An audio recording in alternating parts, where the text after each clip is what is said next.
There are two components to the Tembleton Prize. The first component is this beautiful scroll. We have inscribed your name on this scroll as the recipient of the 2018 Tembleton Prize. And we have briefly noted that you are receiving this prize because of your leadership and your commitment to interfaith and intrafaith dialogue and friendship. We have also adorned the scroll with images and pictures that represent you and your contributions. This crown represents the Hashemite royal family of the Hashemite Kingdom of Jordan. And the King's Academy coat of arms represents your Majesty's commitment to education and enlightenment. There are three symbols that represent Jordan: the Jordanian flag, the black iris, which is the national flower of Jordan, and the swallow, which is a bird that flocks to Jordan every winter from all over the world. We have included the seven-pointed star. This image represents the Aman message, and this image represents the common word, which are just two of the initiatives for which you are being recognized. And I would now like to present you with the Tree of Life Medal. We'll step over here.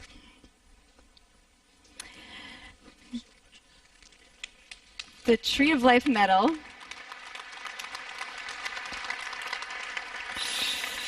represents the depth and the breadth of the Tembleton Prize. In that regard, it represents the depth and breadth and significance of your contributions.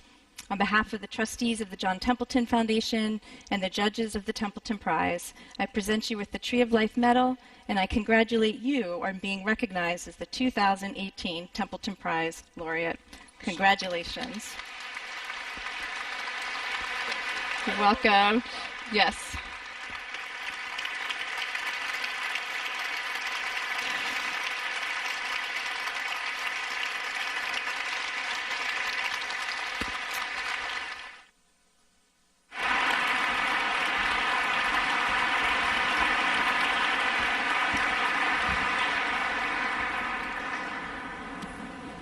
Bismillah ar-Rahman ar-Rahim.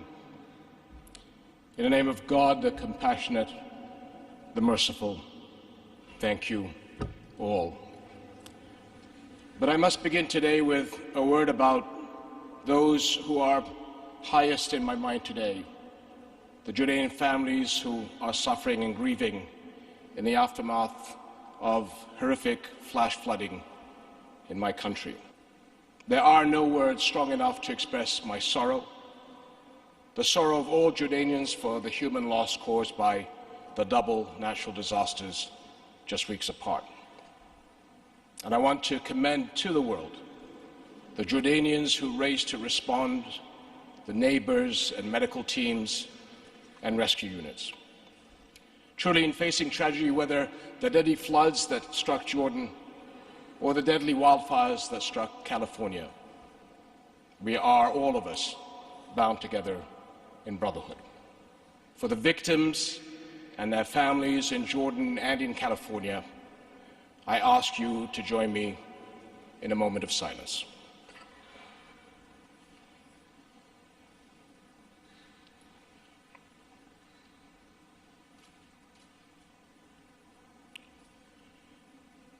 Dean Honor, thank you for your warm welcome to the Washington National Cathedral. Sheikh Hamza, first of all, and my friend, dear friend, Secretary General, thank you for your very, very generous words.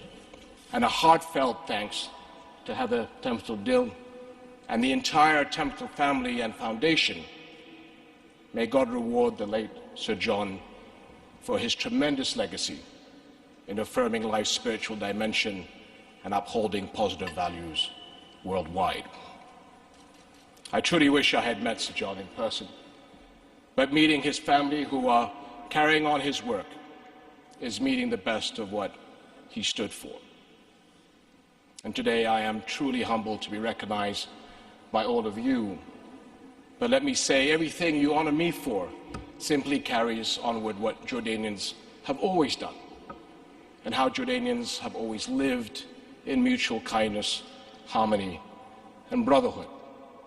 And so I accept this extraordinary prize, not on my own behalf, but on behalf of all Jordanians.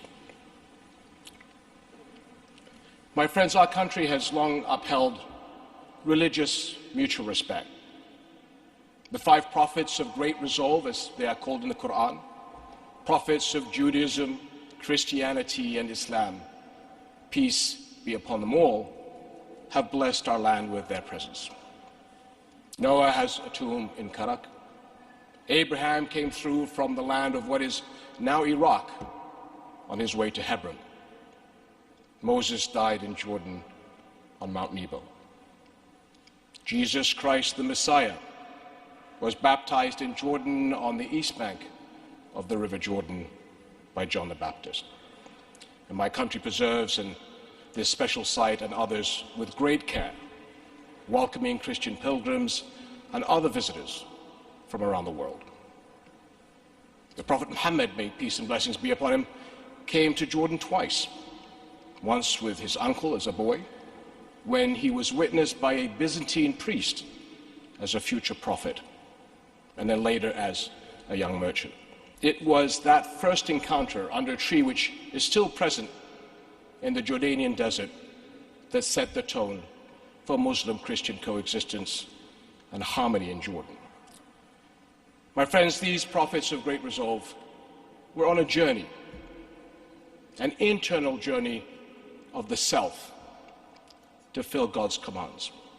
And the first step of any such journey begins with the struggle, the jihad within each of us to be the best person we can be. The greater jihad of the great prophets brought illumination to all of us. So here at this cathedral, as a Muslim, I'd like to say a word about jihad. And I'm sure that's not something you hear too often within these walls. But nothing is more important to understand. The greater jihad has nothing to do with the hate-filled fiction promoted by the Khawarij, the outlaws of Islam, such as Daesh and the like, or the Islamophobes, who also distort our religion.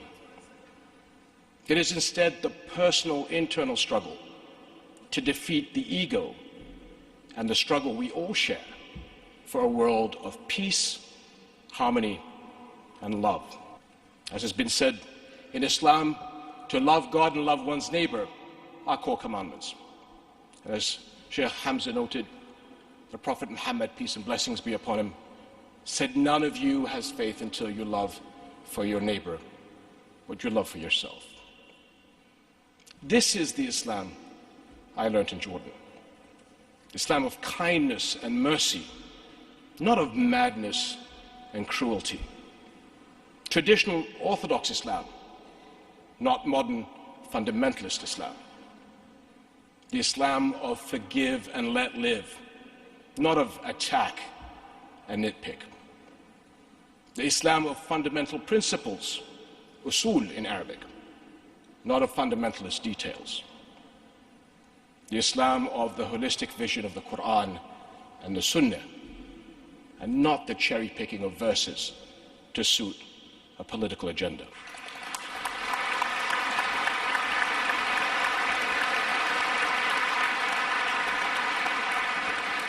This is the traditional Orthodox Islam that is the faith of the vast majority of Muslims around the world. 1.8 billion good neighbors and good citizens who are helping build the future in Jordan and the Middle East, in the US and Asia, and Europe and beyond. And we are working on every continent to defend Islam against the malignant sub-minority who abuse our religion. And we do this not to please our friends, not to please the world, but to please God. And as long as there is life in our bodies and faith in our hearts, we will continue to do so, God willing, inshallah.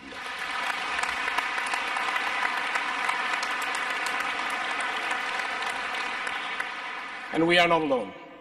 The great commandments to love God and love one's neighbor, as has been said this evening, are found again and again in Judaism, Christianity, and Islam and other faiths around the world.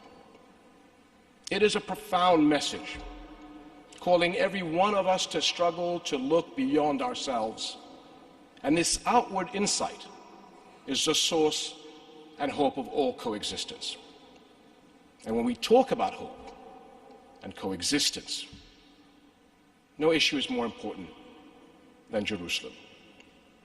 More than half of the world's people belong to religions that hold Jerusalem as a holy city: Islam, Christianity, and Judaism. For Muslims, Jerusalem stands along with Mecca and Medina as one of Islam's three holiest places. And a special duty binds me and all Jordanians as Hashemite custodian of Jerusalem's Islamic and Christian holy sites. With its long multi-faith heritage, Jerusalem must be protected as a unifying city of peace. And I am tremendously grateful to the Tembleton Prize for making it possible to further this work. A portion of the Tembleton Prize will help renovate and restore religious sites in Jerusalem, including the Church of the Holy Sepulchre.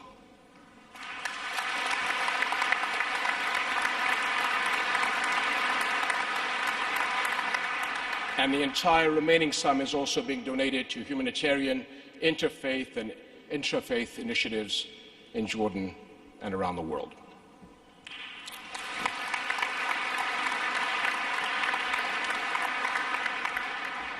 My friends, God says in the Quran, for those who say our Lord is God and then follow the straight path, there is no fear, nor shall they grieve. And the Prophet Muhammad, peace and blessings be upon him, said, whoever believes in God and the last day, let him behave with excellence and virtue, ihsan, towards his. It is time to do all we can to maximize the good in our world and bring people together in understanding. But it begins with the struggle, the jihad within ourselves to be the best we can be. And it's been said that all it takes for evil to prevail is for good people to do nothing. But together, God willing, we can achieve something important. We can create the future of coexistence that humanity so desperately needs. Let us keep up the struggle. Thank you.